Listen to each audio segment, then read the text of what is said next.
وأقم الصلاة إن الصلاة تنهى عن الفحشاء الله الرحمن والمنكر. الرحيم. الحمد لله والصلاة والسلام على رسول الله وعلى آله وصحبه ومن والاه. رب اشرح لي صدري ويسر لي أمري واحلل عقدة من لساني يفقه قولي. آمين يا رب العالمين. Assalamu alaikum wa rahmatullahi wa barakatuh. Once again, inshallah ta'ala, in this lesson, bi'idhnillahi al-kareem, rather than focusing straight away on the sunan of salah, or maybe the fada'il of salah, which are the sunan are the actions which we do as recommendations, and on top of that, fada'il are the meritorious acts that you add on top.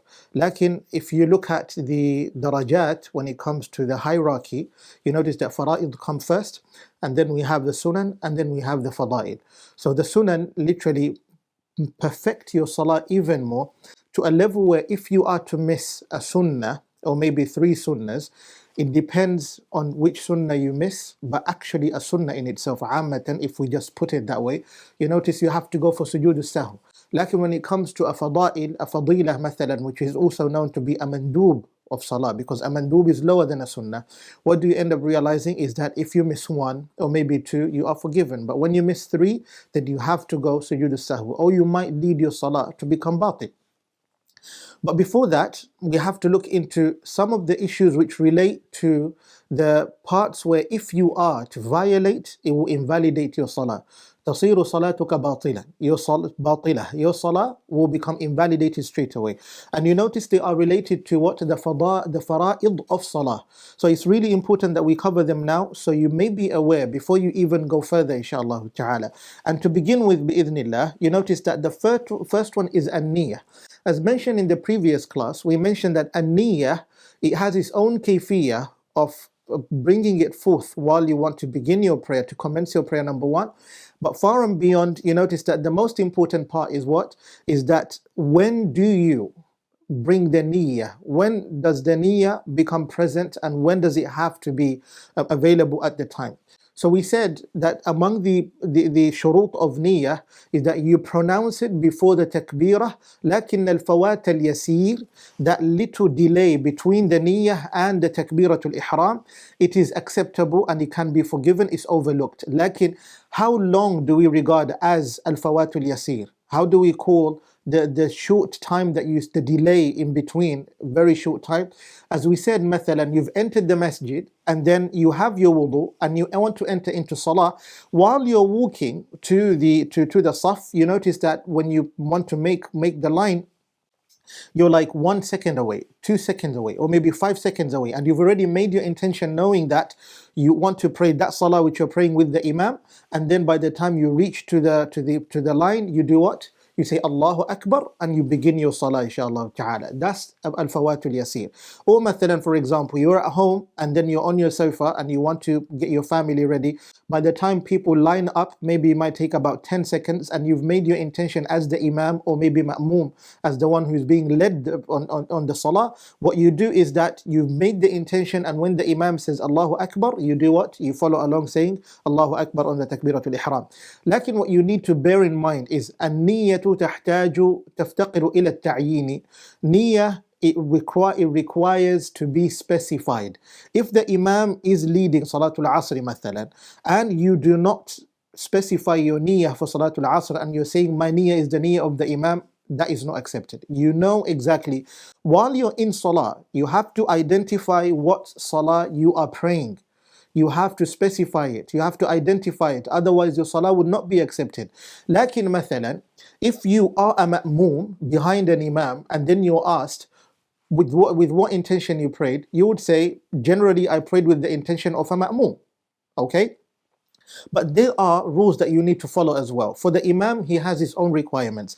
If, for example, like Salatul Jumu'ah, or maybe there's a salah collectively the ummah prays together, mathalan. Those are two examples I'm giving you, but there are other examples as well. You notice the imam, he has to identify the niyyah of him being the imam for Salatul Jumu'ah, or maybe a jam'u salawat, when you are bringing two prayers together. Mathalan, if there is an issue of heavy rain and there's too much mud, depending on where you are in the world, you notice that you can do Maghrib and Isha together. So the Imam has to identify that he is the Imam, and also he has to identify for the Maghrib and Isha. You notice that. You notice how niyyah is really important. The intention plays a huge role in salah. Hence, we have to mention these issues. If you are to invalidate any one of those, and you don't understand them, your salah will be invalid and not accepted. You have to repeat that salah again. That's why you notice it's important to understand how niyyah works. So that's one part of it. And those are some. Like in Mathalan, for example, the Imam is leading Salah, then something happens to him and he has to leave his position of the mihrab. And the one who is a ma'mum just behind him, maybe Naibul Imam, it can be the deputy Imam, he has to cover him. Alaysa kadhalik? That's why you notice on the line before the Imam, there has to be people that are at least qualified to be an Imam. Not just any Umar and Hassan can be there, and then when the Imam has a problem, they can't even take over the place of the Imam. They have to know the shurut of Salah, the condition of Salah, and as simple as they might be, but it's quite difficult if you don't know, because you might be violating a rule in Salah, and then it might lead to your Salah to be invalidated. Notice this. As the Imam leaves and he appoints the one to come and take over his position, remember he's leading the Ummah in the masjid. What does he have to do? He has to change his intention and specify that now he has نقل من المأموم إلى الإمام. His niyyah has changed and moved from being a ma'mum to an imam. Notice how beautiful that is. So you have to notice how niyyah works. Understand that. Now what about when do you make the niyyah? We've mentioned that you have to do the niyyah before, قبل التكبيرة, صح? What if I remember the niyyah while I'm saying the takbirah, as I say, not only Allah, I say, what do I do in this case? Your niyyah is not accepted. You have to start again.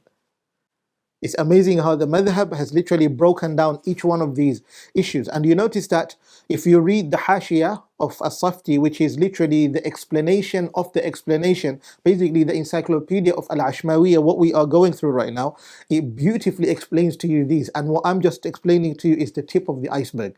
So you can have the most necessary of what you require in the deen. This is beautiful, honestly.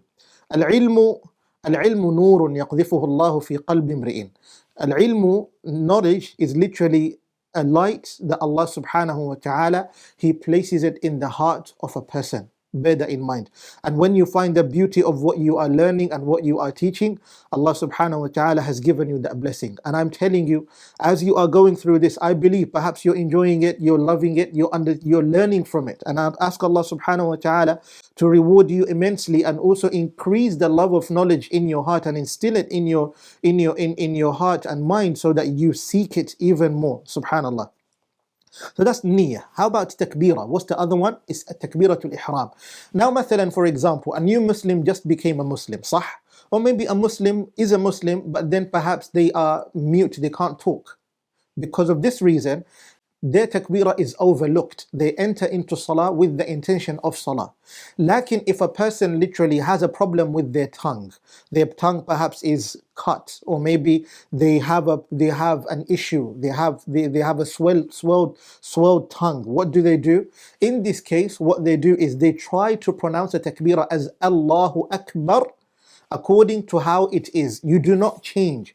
If you say Allahu Akbar, that becomes a problem. If you say Wallahu Akbar, that becomes a problem. If you say Allahu Akbar, the ulama have ikhtalafu fi hadha, they have literally disputed on this. Lakin the best is to keep within the borders of the takbirah, Allahu Akbar. Lakin what about a new Muslim enters Islam and they don't know how to say Allahu Akbar? They might even say Allahu Akbar, mathalan, something like that, or Allahu Akbar.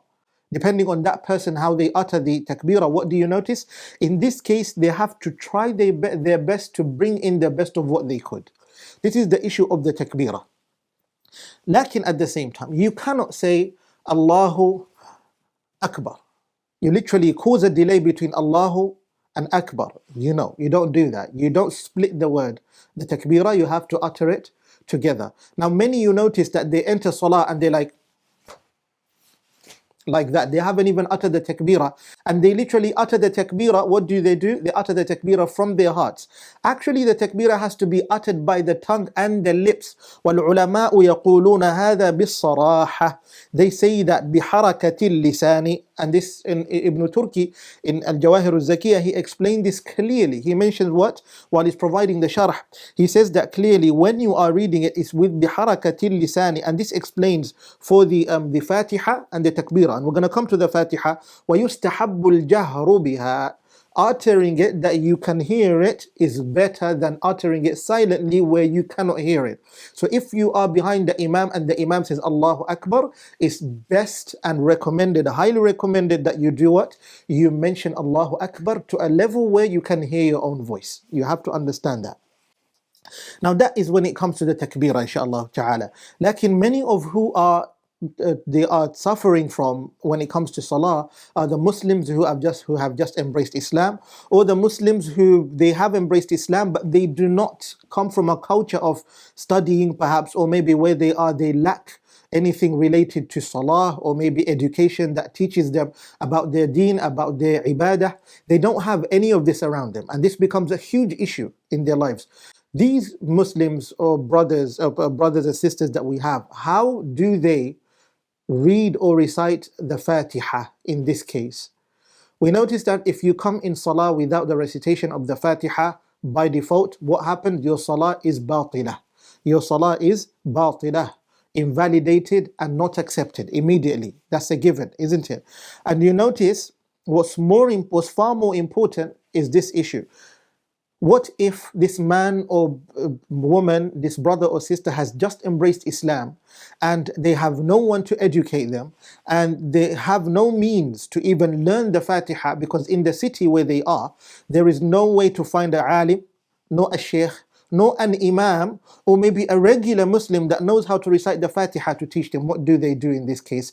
They strive to do this, to go to a masjid, especially for the brothers. They strive to go to the masjid and follow the ummah as they pray, especially the imam. They follow the imam as they pray, and that will validate their salah. That will make their salah to be accepted in this case. Lakin mathalan, there's only one person that can educate this brother that just embraced Islam or sister. This person becomes fardu ayn, obligatory upon him or her to teach the new Muslim Surah Al-Fatiha until they learn it without taking an ujrah. You do not take what? A payment, a fee for it. Like if there are so many people around that can teach you Fatiha, it is okay to take an ujrah, but you necessarily shouldn't do that. Understood? It's best not to take it, but you can take it. However, what you need to learn is this. For the new Muslim, they have to strive to look for someone to teach them the Fatiha, or look for means to teach them the Fatiha. Can they come with the Fatiha in an English language, Persian language, in their own mother tongue?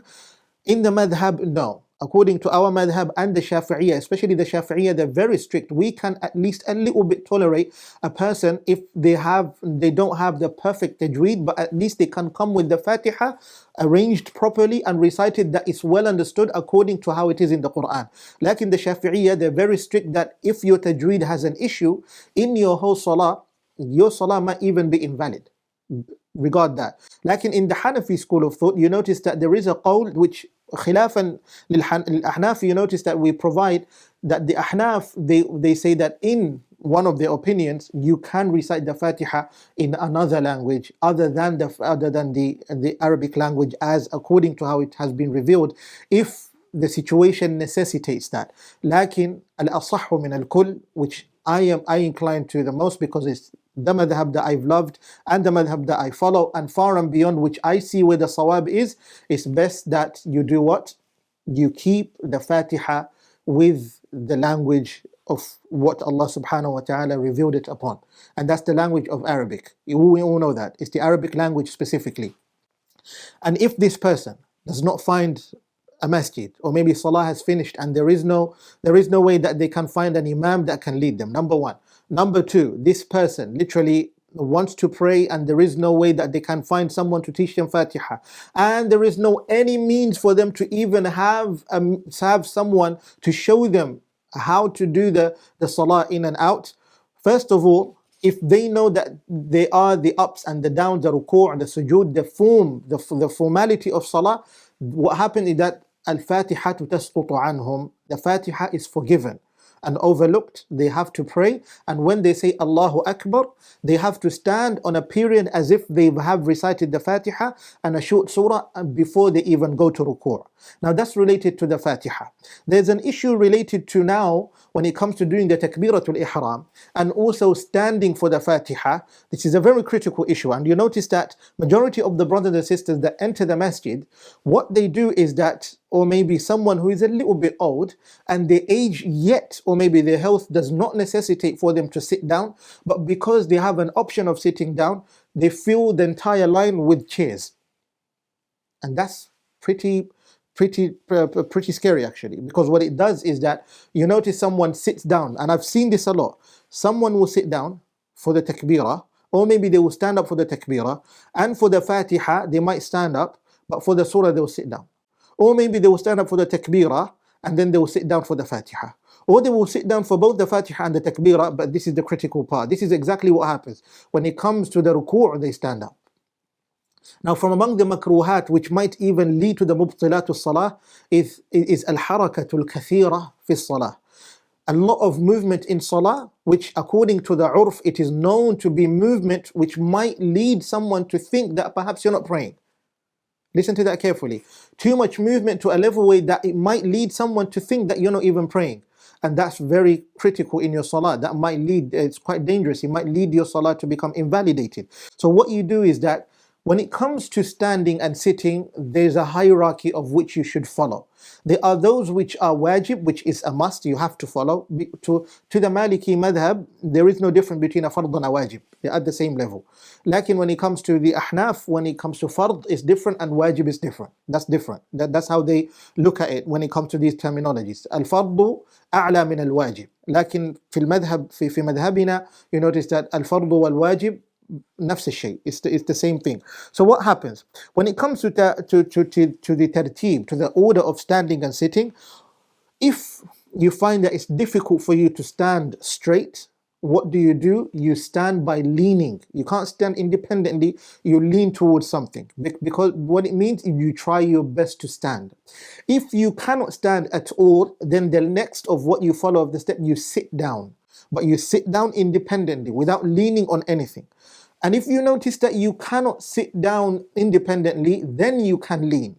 And if you feel leaning becomes an issue, before you decide to literally lie down, and تكون مضطجعا, what happens is that now you look at your situation. Is it really impossible for you to even lie down? Meaning to sit down? Afwan, to sit down? What you notice, then that's when you decide to either you lie down on what? On your you lie down on your left, on your right, and then you lie down on your left. If your right is a problem, you go to your left, and if your left is a problem, you go on your back. وهكذا. Lakin notice this: the tartib of standing to sitting until lying down, you have to follow that in order. If you are capable of standing mustaqillan, meaning independently, and you decide to stand istinadan, by depending on something, then what happens is that your salah becomes batilah immediately, unaccepted. You have to be very careful on that. If you do not avoid that, your salah becomes an issue. Be very careful and be wary of that. Lakin if you know you can stand mustanidan and you decide to sit down rather than standing, then there is what happens. The ulama, they said that ala al-mu'tamad, is best that you do what? Either you stand or you sit, and this is something that they have disputed upon. What you can do is it's best that you keep on standing, inshallah ta'ala. So you don't add into your movements bi'idhnillah al-kareem. And among the many small texts that you might find which explains beautifully about this issue is Mukhtasar al-Akhdari.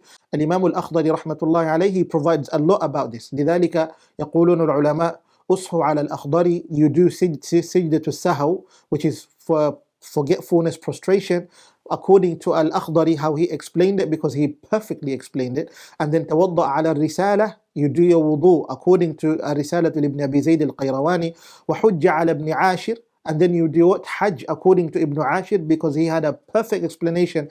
His book actually, which the one that we read, Al-Mawrid al-Mu'in, this book he wrote it while he was in Hajj. That's why among the many reasons why his Hajj is perfect is because he was writing it while he was in Hajj. That is amazing, subhanallah. To see that the ulama, i'tanaw bil ulum, they literally paid so much attention on knowledge, even while they were in hajj, in ibadat, while they were in their worldly affairs, while they were transacting in their businesses. They were very careful, and every single moment mattered in their lives. They respected knowledge so much, and they loved it so much that they were of service to it, to a level where everything did not matter more than the knowledge that they were able to attain and also pass down to the ummah. These are the fruits of the ulama that they've left behind for us. Subhanallah. Think about it. We have to be grateful of it. Subhanallah. Now you understand when it comes to the Fatiha. Okay, what else do we have among the many of what you should learn? We've said that an-niyah number 1, takbiratul ihram number 2, al-qiyamu number 3, standing, and also for the takbirah, and also the Fatiha and the recitation of the Fatiha, how you can invalidate your salah if you're not careful of these 4. And then we have another 3 inshallah ta'ala, and we'll try to summarize them as is not too much. And you notice that the 5th one is ar-raf'u min ar-ruku'i, that is to get up from ruku', standing from ruku'. Now the ulama, they've had a lot of discussion in regards to this, and there's a back and forth and disputes between the scholars. Subhanallah, everyone has their reasons, and each one of their reasoning is strong. If you look at it and you compare it to the other, and you notice the other one is stronger than the other, and subhanallah, it becomes difficult to read. Lakin if we summarize, as a summary, you notice that الرفع من الركوع واجب وهي من فرائض الصلاة. الرفع من الركوع, getting up from ruku', it's necessary, and it's among the fara'id of salah. It's among the obligations of salah. If you do not get up from ruku', you might invalidate your salah. Bear that in mind. You might invalidate your salah if you're not really careful. خلافا للأحناف. عند الأحناف ليس بواجب. According to the madhab of the Hanafiya, the Abu Hanifa, you notice that it is not wajib. It's different. Lakin for us, you must, it's a fard. You have to get out from that. You have to come up. Because sometimes, some people, they don't even come up. They don't even stand properly. They literally go to ruku', and then they go down all the way to sujood. Or what happens is that they don't even stand properly, they've gone down immediately. There's no i'tidal or itmi'nan. There's no even tranquility in salah, or maybe fulfilling perfectly the act of standing, or maybe doing sujood. There's no such thing as that. What do? They just go up, down like that, and there is nothing that they do perfectly. That becomes an issue on itself. Lakin mathalan, if you are to fall into a position where you come from ruku' all the way to sujood immediately, if you want to save that raka'ah, what you do is that if you are in a state of sujood, or maybe you just came out from sujood and you're sitting between 2 sujoods, which is known as al-jalsatu bayna sajdatayn, in this, what do you do in this case? In this case, you come from that position and you go back to the state of ruku'. You don't stand first. You come from that position and you come to the state of ruku'. What do? You come from the position of sujood and you get up all the way to the state of ruku'. muhdawdaban fi halati ruku'. You go back all the way to the state of ruku'. And that's how you save your ruku'. And then you stand, and then you go back down. But then you've added in your salah. What do you do in this case? We're going to come to discuss this when it comes to the issue of sujood al-sahw, forgetfulness, prostration. Now, something that you need to realize, many of the madahib, yes, they provide that the perfect ruku', which also in the madhab of Malik, you notice that the perfect ruku' is to place your palms rahatak fi rukbatayk, ala rukbatayk. You have to place your palms at your 2 knees. You have to do that, isn't it? That is a perfect ruku'. Lakin what if a person literally goes down on ruku' and their hands are clinging, rather than literally holding onto his knees? Does that invalidate their ruku'? The answer, actually, no. It does not invalidate their ruku'. Their ruku' is fine, and they can carry on. They're okay. There's no problem at all. They are okay. They can carry on, inshallah. But you don't do it on purpose. That is not recommended. What do? You place your palms on your what? On your 2 knees. And that is the perfect ruku', which is the perfect salah. The whole purpose is to perfect your salah. Alaysa kadhalik? And it's not, it doesn't really look correct if you do that, inshallah ta'ala. Now is when it comes to the issue of ruku'. We could cover the issue of sujood and also other issues. Lakin bear in mind, your sujood, which I'm just going to summarize it as, you have to place your forehead on the ground. especially على القادر. للقادر ماذا؟ إلصاق الجبهة على الأرض. To the one who is capable, they have to place their forehead on the ground. What if I just place my nose and not my forehead? Your salah, your sujood is invalid, and it will cause your entire salah to be invalid. If I place my forehead and not my nose, does that invalidate my sujood? Actually, no. What if I place all of my bodily limbs, all of the 7 limbs that are required, which are my 2 toes, my 2 knees, my 2 palms, and also my forehead, including my nose. But then what happens is that I lift one of my arm, one of my palm, and then the rest of the other parts are down, except for my palm and maybe my forehead, except for my nose. Is my sujood invalid? Actually, no. Your sujood is fine. Because what's needed and required for a sujood to be complete and accepted is your forehead. You have to be very careful of that. Your forehead has to be placed on the ground. There are other issues related to this mas'ala which we don't really want to go into them right now. Otherwise it becomes very difficult and too much to the talibul ilm, and also to the one that is learning and taking this forward with them, because they wouldn't be able to digest all of that information. So what do? Bear in mind, you have to be careful of your sujood when it comes to your jabha, your forehead. Your forehead has to touch the ground, and you must make sure it's on the ground, not floating on a surface. It has to be on the ground. Don't pray on a bench and you say that I placed my forehead on the seating of the bench and then it's accepted. No, not like that. It has to be on the ground, which is regarded to be as part of the ground, inshallah ta'ala. Barakallahu feekum. So what do we have, inshallah ta'ala, to conclude when it comes to the do's and don'ts of salah, so that you don't invalidate your salah? One of the many problems that you notice that happens in salah a lot, especially to the not only the ma'moom, but also to the person who is praying as a fadh. They don't say Assalamu alaikum bi alif al-ta'rif, bi lam al-ta'rif, which is alif and lam. Assa. What do they say? They say Salamu alaikum. Or someone might even say Salamun alaikum. Okay? Or they might even say Salam alaikum, like that. And they've dismissed the beginning and the end, and that becomes a difficult issue to dissect. What do you have to do? If you don't want to invalidate your salah, you have to say it perfectly as Assalamu alaikum. Do you have to complete it with Wa rahmatullahi wa barakatuh? It is recommended according to some opinions, but the mu'tamad of the madhab, no. All of what's required from you is Assalamu alaikum. If you add anything after that, that's from you, but it's not going to be part of the salah. That's from you and it's not part of the salah. You have to say only Assalamu alaikum. That's according to the madhab. Assalamu alaikum, inshallah ta'ala. If I say Salamu alaikum, that's not going to be accepted. I will invalidate your salah, because I want you to go back to the ta'rif, to the definition, the legal definition of salah. قربة فعلية ذات إحرام وسلام أو سجود فقط. أليس كذلك? It is a deed that draws you close to Allah subhanahu wa ta'ala with action, the action of the heart, the action of the tongue, and the action of the limbs. We explained that in a previous class.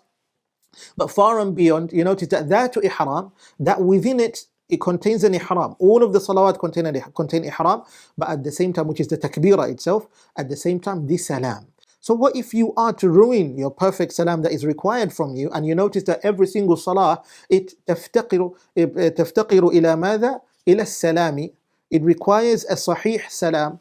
What are you doing? You're invalidating your salah. So you have to say Assalamu alaikum. Bear that in mind. Assalamu alaikum. That's how you say it, inshaAllah ta'ala.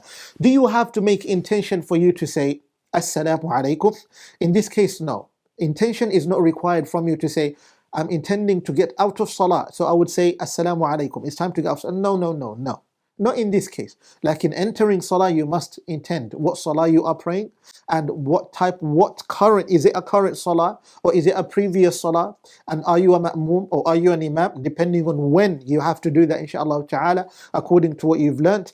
And the last thing that I would mention to you, which this literally connects us with the next lesson bi'idhnillah, is that you have al-ityanu bi sunanis salah. You have to come with the sunan of salah. The sunnahs of salah, you must bring them forth. If you are to miss one, you are supposed to fulfill what? A forgetfulness prostration in order to complete your salah. If you miss two, You have to do so. If you miss three, now it becomes a wajib, not a recommendation anymore. You have to come with sujood sahu, whether qabli or ba'di, which is before salam or after salam, in order to complete your prayer, to fill in the gap of what's missing. Bear that in mind. If you are not careful of that, and you do not know what the sunnahs are, if you don't know, فَلَا حَرَجْ Allah subhanahu wa ta'ala جُنَاحَ عَلَيْكَ, He forgives you because you did not know. You did not know at all. But if you knew what the sunnahs were and you decided not to come with them, actually you decided, let alone you not coming forth with them because of forgetting, you decided to do so. It has to be a valid reason why. For example, salah time has entered, أليس كذلك? And maybe you were asleep. And for Salatul Subh, مثلا, you woke up like 3 minutes before Salah.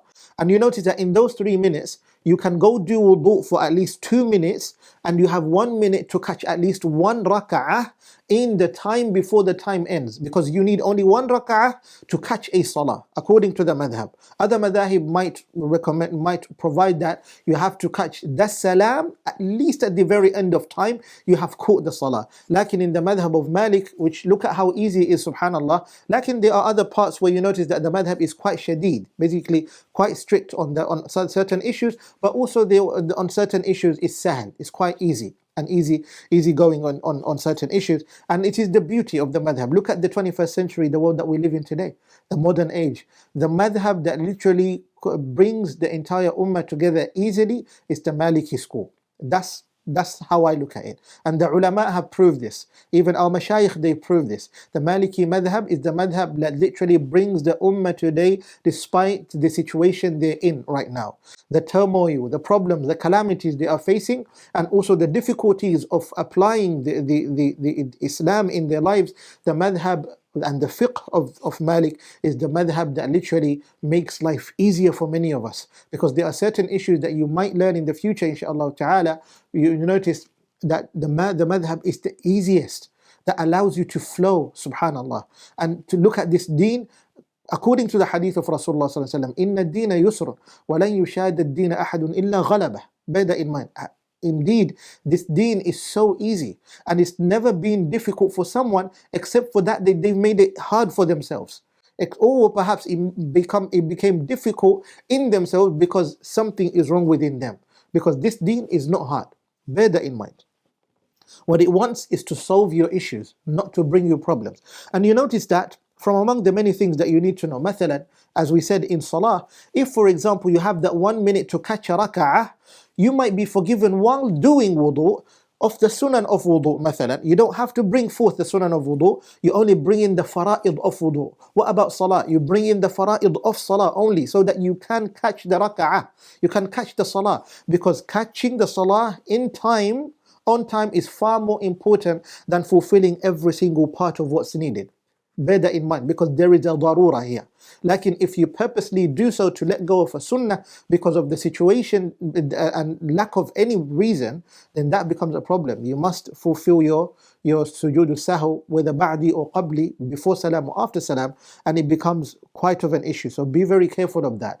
And you must know this, or you might cause your salah to be invalidated. So these are the few of what you need to know. Number one is an-niyyah, as we mentioned, and the rules that related to an-niyyah. If you do not abide by the rules of an-niyyah, your salah will be regarded as invalid. Takbiratul ihram, and also Surah Al-Fatiha, and standing for both takbirah and also the what?